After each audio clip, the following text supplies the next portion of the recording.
আসসালামু আলাইকুম। প্রিয় শিক্ষার্থীরা, আমরা এই পর্বে কথা বলবো ক্ষার ও ক্ষারক নিয়ে। তো তাহলে চলো, আমাদের এই অধ্যায়ের কিন্তু অন্যতম একটা গুরুত্বপূর্ণ পার্ট হচ্ছে ক্ষার ও ক্ষারক। তো আমরা শুরুতে একটু সংজ্ঞাগুলো একটু দেখে নেই যে ক্ষার কাকে বলে বা ক্ষারক কাকে বলে। দেখো আমাদের সংজ্ঞায় কি লেখা হচ্ছে যে যে সকল পদার্থ অ্যাসিডের সাথে বিক্রিয়া করে লবণ ও পানি তৈরি করতে পানি তৈরি করে এদেরকে আমরা ক্ষারক বলি। তো ক্ষারকের একটা সংজ্ঞা হচ্ছে যে এরা অ্যাসিডের সাথে বিক্রিয়া করে লবণ এবং পানি তৈরি করতে পারবে। তো গেল, এখানে কিন্তু শর্তটা আমাদেরকে অবশ্যই মেনটেন করতে হবে যে তারা তিনটা শর্ত। ফার্স্ট অফ অল, অ্যাসিডের সাথে যুক্ত হবে, অ্যাসিডের সাথে যুক্ত হয়ে প্রোডাক্ট আকারে কি তৈরি করবে, লবণ এবং পানি, প্রোডাক্ট আকারে লবণ এবং পানি তৈরি করতে পারবে। আমরা একটা এক্সাম্পল দেখি, দেখো যেরকম এখানে ক্যালসিয়াম অক্সাইড, তাহলে ক্যালসিয়াম কি হবে 2+, অক্সিজেন 2-, আর HCl এর H+, Cl-। ঠিক আছে। আচ্ছা, তো এবার দেখো এই ক্যালসিয়াম যাচ্ছে কার সাথে, HCl এর সাথে, উৎপন্ন হচ্ছে ক্যালসিয়াম ক্লোরাইড, আর হাইড্রোজেন আর অক্সিজেন মিলে তৈরি হচ্ছে পানি। যেহেতু এই ক্যালসিয়াম অক্সাইড HCl এর সাথে বিক্রিয়া করে লবণ এবং পানি তৈরি করতে পারতেছে, অতএব এটাকে আমরা কি বলতে পারবো, ক্যালসিয়াম অক্সাইডকে আমরা কি বলতে পারবো, একটা ক্ষারক বলতে পারবো। তো আমরা আশা করি সংজ্ঞাটা বুঝতে পেরেছি। এখন এরকম ক্যালসিয়াম অক্সাইডের মতো ক্ষারক এরকম আর কে কে হতে পারে, দেখো ক্ষারক হতে পারে কে কে, ক্যালসিয়াম অক্সাইড ক্ষারক হতে পারে। যত ধাতুর যত অক্সাইড আছে, calcium oxide, magnesium oxide, sodium oxide, এরা যারা আছে, পটাশিয়াম অক্সাইড, এরা সবাই কি হতে পারবে, এরা সবাই ক্ষারক হতে পারবে। এরা সবাই এই যে হাইড্রোক্লোরিক অ্যাসিড, তারপরে sulphuric acid, nitric acid, phosphoric acid, এরকম যে অ্যাসিড সমূহ আছে এদের সাথে বিক্রিয়া করে লবণ ও পানি তৈরি করতে পারবে। আচ্ছা, তো ফার্স্টে আমরা ক্ষারকের সংজ্ঞাটা বুঝলাম। এবারে চলো আমরা ক্ষারের কাছে যাই। ক্ষার কাকে বলে? তো দেখো এখানে সংজ্ঞা শুরুতেই বলছে কি, দেখো যে ক্ষার হলো বিশেষ ধরনের ক্ষারক। তার মানে বুঝাতে চাচ্ছে যে তোমাকে যদি ক্ষার হতে হয় তাহলে সবার আগে তোমাকে আগে ক্ষারক হতে হবে। ক্ষারক ব্যতীত আমি কাউকে ক্ষার বলতে পারবো না। ঠিক আছে, ফার্স্টে তাকে ক্ষারক হতে হবে, সেখান থেকে প্রমোশন নিয়ে সে কি হতে পারবে, ক্ষার হতে পারবে। আচ্ছা, এবং এখানে কিন্তু শর্ত আছে, দেখো বলতেছে যে বিশেষ ধরনের ক্ষারক যারা অ্যাসিডের সাথে বিক্রিয়া করে লবণ পানি তৈরি করবে, তাহলে ওই আগের শর্ত তো বহাল থাকবেই। কারণ না, আমরা ক্ষারকে তো ক্ষারক বলতে পারি, মানে যাদেরকে আমরা ক্ষার বলবো তাদের সবাইকেই কমনলি কি বলা যাবে, ক্ষারক বলা যাবে। যেহেতু আমি কমনলি ক্ষারক বলতে পারতেছি, তাহলে এরা অবশ্যই অ্যাসিডের সাথে বিক্রিয়া করে লবণ পানি তৈরি করবে। এবং একটা বিশেষ বৈশিষ্ট্য আছে, এবং এরপরে দেখো পানিতে দ্রবীভূত হয়ে কি কি দান করবে আমাদেরকে, হাইড্রোক্সিল আয়ন দান করবে। হাইড্রোক্সিল আয়ন যখন দান করবে তখন এদেরকে আমরা কি বলতে পারবো, তখন এদেরকে আমরা ক্ষার বলতে পারবো। তো ওভারঅল তাইলে সংজ্ঞাটা কি দাঁড়ালো, সংজ্ঞাটা হচ্ছে এরকম যে ক্ষারক কারা, ক্ষারক হচ্ছে তারাই যারা ক্ষার কারা, ক্ষার হচ্ছে তারাই যারা অ্যাসিডের সাথে বিক্রিয়া করে লবণ পানি তৈরি করতে পারে, একটা শর্ত। এই যে আমরা এখান থেকে শর্তটা দেখে নিতে পারি। এবং দ্বিতীয় শর্ত হচ্ছে পানিতে দ্রবীভূত হয়ে কি দান করতে পারে, হাইড্রোক্সিল আয়ন দান করতে পারে। তাহলে এরকম দুইটা শর্তই যারা ফিল আপ করতে পারবে তখন তাদেরকে আমরা কি বলবো, তখন তাদেরকে আমরা ক্ষারকও বলবো, আবার ক্ষারও বলবো। আর এই যে আমরা একটু আগে যে এক্সাম্পলগুলো দেখেছিলাম, দেখো ধরো K2O, তারপরে হচ্ছে গিয়া যে Na2O, তারপরে হচ্ছে MgO, এই যে এদেরকে আমরা কি বলতেছিলাম, এদেরকে আমরা ক্ষারক বলতেছিলাম। দেখো এদের মধ্যে অনলি একটা শর্ত আছে, কোনটা, অ্যাসিডের সাথে বিক্রিয়া করে লবণ পানি তৈরি করে। এরা সবাই এই একটা শর্ত ফিল আপ করছে, বাট এরা কিন্তু কেউ সেকেন্ড শর্তটা ফিল আপ করতে পারবে না। কেননা এরা পানিতে দ্রবীভূত হয়, বাট OH আয়ন এদের মধ্যে নাই, এদের মধ্যে OH মূলক নাই। আমি কারো কারো কারো দেখো যতগুলো যৌগ আছে, তিনটা যৌগ, কারোর মধ্যেই কিন্তু আমি OH মূলক দেখতে পাচ্ছি না। তো যেহেতু এরা OH মূলক দান করতে পারছে না, অতএব এরা শুধুমাত্র কি হবে, ক্ষারক হবে, এরা ক্ষার হতে পারবে না। তাহলে এখন প্রশ্ন হচ্ছে তারা ক্ষার কে কে হতে পারে, আমাদের পরিচিত যৌগের মধ্যে ক্ষার কে কে হতে পারে, সোডিয়াম হাইড্রোক্সাইড একটা ক্ষার, OH মূলক আছে। পটাশিয়াম হাইড্রোক্সাইড একটা ক্ষার, OH মূলক আছে। ক্যালসিয়াম হাইড্রোক্সাইড একটা ক্ষার, OH মূলক আছে। তো এরকম যাদের মধ্যে OH মূলক আছে এবং যারা পানিতে দ্রবীভূত হয়, শুধু OH মূলক থাকলেই হবে না, পানিতে দ্রবীভূত হতে হবে, তখন তাদেরকে আমরা কি বলবো, ক্ষার বলবো। তাহলে এই গেল ক্ষারক এবং ক্ষারের ব্যাখ্যা। আচ্ছা, এবারে আমরা যাচ্ছি, দেখো ক্ষারের কয়েকটা বৈশিষ্ট্য নিয়ে আমরা একটু কথা বলবো। যেরকম ভাবে আমরা অ্যাসিডের বৈশিষ্ট্য নিয়ে কথা বলেছিলাম, এবারে আমরা কথা বলবো ক্ষারের বৈশিষ্ট্য নিয়ে। তাহলে ফার্স্টে কি বলছে, দেখো ক্ষার লাল লিটমাসকে নীল করে। অর্থাৎ যদি আমরা কোনো একটা ক্ষার দ্রবণ রাখি এবং সেখানে লাল লিটমাস পেপার ডুবাই, ওই ক্ষার দ্রবণের মধ্যে লাল লিটমাস পেপার ডুবানোর ফলে সেটা নীল লিটমাস পেপারে পরিণত হয়ে যাবে, নাম্বার 1। নাম্বার 2, অ্যাসিডের সাথে বিক্রিয়া করে লবণ পানি উৎপন্ন করে। সো এটা অ্যাসিডেরও শর্ত যে তারা ক্ষারের সাথে বিক্রিয়া করে লবণ পানি উৎপন্ন করবে, আবার ক্ষারেরও শর্ত অ্যাসিডের সাথে বিক্রিয়া করে লবণ পানি তৈরি করবে। সো এই দুইটা শর্ত আমরা অ্যাসিডের ক্ষেত্রেও ব্যবহার করতে পারি, ক্ষারের ক্ষেত্রেও ব্যবহার করতে পারি, শুধুমাত্র নামটা চেঞ্জ হয়ে যাবে। আচ্ছা 3 নাম্বার, এরা পানিতে দ্রবণীয়, পানিতে এরা দ্রবীভূত হতে পারে, এরা পানিতে দ্রবীভূত হতে পারে। যেরকম দেখো সোডিয়াম হাইড্রোক্সাইডের পাশে আমরা কি লিখি, সোডিয়াম হাইড্রোক্সাইডের পাশে আমরা AQ লিখি। AQ মানে কি বলতো, অ্যাকোয়া সলিউশন, তার মানে কি এরা সহজেই পানিতে দ্রবীভূত হতে পারে।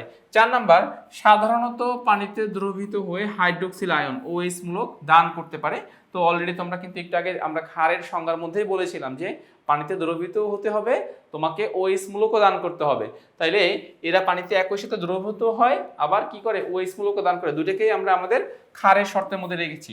এরপরে বলতেছে যে তেল বা চর্বির সাথে বিক্রিয়া করে সাবান উৎপন্ন করে। এটা একটা আরেকটা গুরুত্বপূর্ণ মানে শর্ত, যে আমরা যে সাবান যে তৈরি করি, আমাদের যে কোনো যে সাবান, লন্ড্রি সাবান হতে পারে, সুগন্ধযুক্ত সাবান হতে পারে, এই সাবানগুলো তৈরি হয় ক্ষারের সাহায্যে।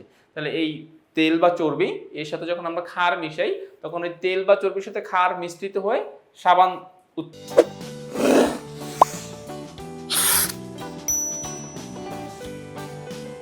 উৎপন্ন হয় আর কি।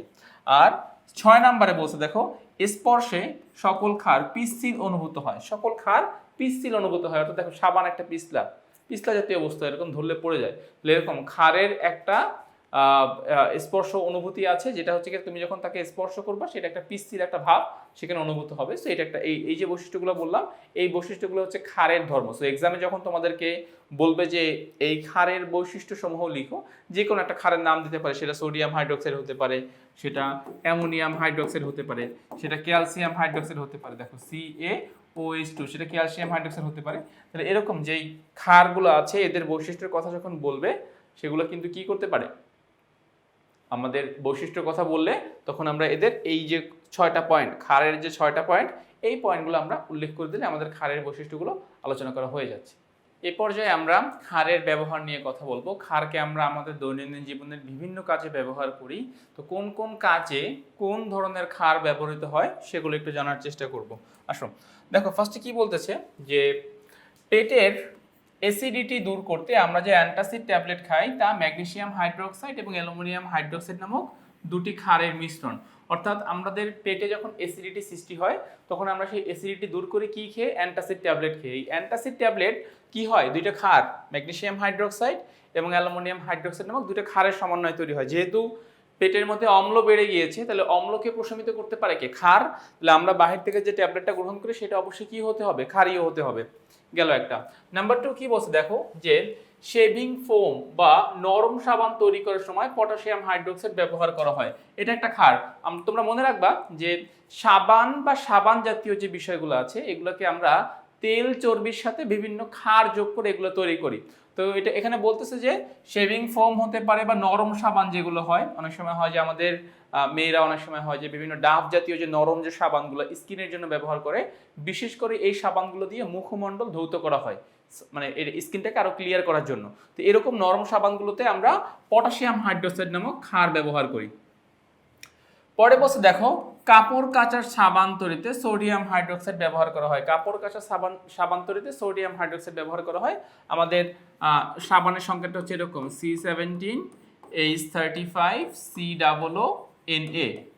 এই যে দেখো সোডিয়ামটা যে আসলো, তাহলে আমি সোডিয়াম হাইড্রোক্সাইড ব্যবহার করেছি বিধায় সেখানে কি আসতেছে, সাবানের সংকেতের মধ্যে সোডিয়াম চলে আসতেছে। 3 নাম্বার। 4 নাম্বার দেখো কি বলতেছে, যে টুথপেস্ট বা টুথ পাউডার আমাদের নিত্যদিনের একটি অত্যন্ত প্রয়োজনীয় বস্তু, যা ক্ষারীয়। যখন আমরা খাবার খাই তখন আমাদের মুখের মধ্যে অম্লীয় ভাব তৈরি হয়। এই অম্লীয় ভাব দূর করতে আমরা ক্ষারীয় উপাদান গ্রহণ করি। একটা সহজ একটা উদাহরণ তোমাদেরকে যদি বলি, আমরা অনেকেই রাতে দাঁত ব্রাশ করে ঘুমাই না। এই জন্য কি হয়, রাতের মধ্যে রাতে মুখের মধ্যে অম্লীয় ভাব সৃষ্টি হয়। তো ঘুম থেকে উঠে আমরা যে টুথপেস্ট ব্যবহার করি, এই টুথপেস্টটা হয় ক্ষারীয়। এই ক্ষারীয় টুথপেস্ট মুখের অম্লীয় ভাবকে প্রশমিত করতে পারে বা মুখের অম্লীয় ভাবকে দূর করতে পারে। তো এই কথাগুলো এখানে বলা হচ্ছে। খাওয়ার পরে সাধারণত আমাদের মুখে অ্যাসিডীয় অবস্থা সৃষ্টি হয় বা অম্লীয় অবস্থা সৃষ্টি হয়। আমরা টুথপেস্ট বা পাউডার দিয়ে যখন আমরা ব্রাশ করি, তখন সেখান থেকে দাঁত পরিষ্কার হয়। এই দাঁত পরিষ্কার হয় কিভাবে, অম্লীয় ভাবটাকে আমরা প্রশমিত করার মাধ্যমে আমরা আমাদের দাঁতকে পরিষ্কার করতে পারি। আচ্ছা, আর একটা কথা বলেছে দেখো যে অন্যদিকে পেস্ট বা পাউডারে ক্ষার সৃষ্টি অ্যাসিডকে নিষ্ক্রিয় করে, ফলে দাঁতের ক্ষয়রোধ মানে দাঁতের ক্ষয়টাকে আমরা সহজে প্রশমিত করতে পারি। গেল এটা। 5 নম্বরে বলছে দেখো বাসাবাড়িতে পরিষ্কারক হিসেবে প্রচুর পরিমাণে অ্যামোনিয়াম হাইড্রোক্সাইড ব্যবহৃত হয়। অ্যামোনিয়াম হাইড্রোক্সাইড কি একটা ক্ষার। তো এই হচ্ছে ক্ষারের 5টা ব্যবহার এখানে উল্লেখ করা হলো।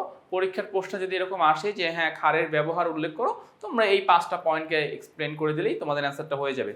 আমি ফাইনালি তোমাদেরকে যেই উদাহরণটাকে মানে যে জিনিসটাকে আরেকটু হাইলাইট করব, যে আমরা বলছিলাম ক্ষারের মধ্যে কি থাকবে, OH মূলক থাকবে ক্ষারের মধ্যে। দেখো তো এখানে যতগুলো নাম মেনশন করা হয়েছে, OH মূলক আছে কিনা সবার মধ্যে, OH মূলক আছে, OH মূলক আছে, OH মূলক আছে। যতগুলো ক্ষার আমরা দেখতে পাচ্ছি সবার মধ্যে OH মূলক আছে, এবং এরা সবাই কি হয়, পানিতে দ্রবীভূত হয়, পানিতে দ্রবীভূত হয়। সো এখানে আসলে এই কথাগুলোই বলা হচ্ছে।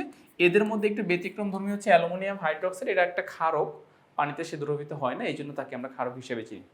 আচ্ছা, তো তাইলে আমরা ক্ষারের পোর্শনটা কমপ্লিট করে ফেললাম। দেখো ক্ষারের পোর্শন থেকে আমরা কি কি জিনিস জানলাম। আমরা ক্ষারের পোর্শন থেকে মেইনলি জানছি ক্ষারের ব্যবহার, ক্ষারের সংজ্ঞা, ক্ষারের বৈশিষ্ট্য। তো ক্ষার থেকে তোমাদের আসার মতো এই প্রশ্নগুলোই মানে আসার মতো চান্স সব থেকে বেশি। এগুলো ভালো মতো পড়লে তোমাদের এই অংশটুকু প্রপারলি ক্লিয়ার হয়ে যাবে। তো তাহলে আজকে এই পর্যন্তই। নতুন পর্বে আবার তোমাদের সাথে দেখা হচ্ছে। ততক্ষণ পর্যন্ত সবাই ভালো থাকো, সুস্থ থাকো। আল্লাহ হাফেজ।